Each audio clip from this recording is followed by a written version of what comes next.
Nababahala raw ang Department of Health sa lumulobong bilang ng mga Pilipinong nagkakaroon ng HIV o Human Immunodeficiency Virus. Pabata na rin daw ng pabata ang mga nagkakaroon nito. Balitang hatid ni Bernadette Reyes.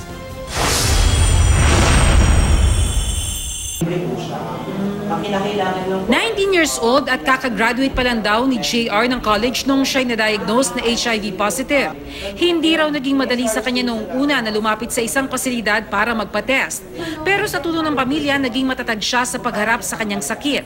Pumayag si JR na humarap sa aming kamera at magpakita ng kanyang muka. Para bang nangihina ako. No? Parang yung immune system ko napaka-weak.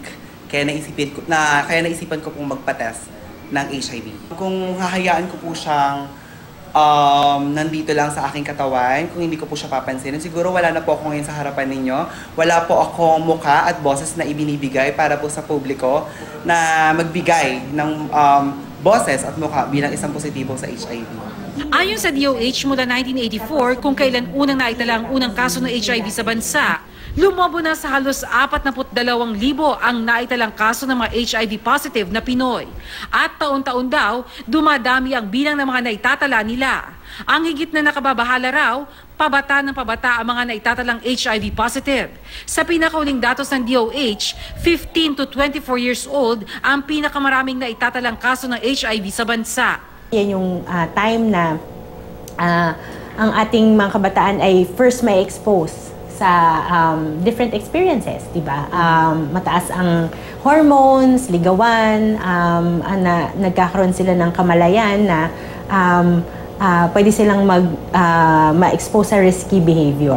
Dahil voluntaryo lang HIV testing sa mga minor de edad at kailangan ng consent ng mga magulang para sa mga edad 17 pababa, nahihirapan ng DOH na matukoy kung gaano kalala ang problema ng HIV infection sa mga kabataan. Mahalaga raw ang papel ng mga magulang para maiwasan ang lalo pang paglobo ng bilang ng mga HIV positive na kabataan. Awareness and education really starts at home. Sa bahay talaga magsisimula yan. Kailangan naiintindihan ng mga magulang kung ano ang HIV. Kasama na dyan syempre ang information, pagbibigay ng tamang impormasyon, pagpapartner with different organizations, institutions, including the family, and the church, and the schools to provide correct information. Bernadette Reyes, GMA News.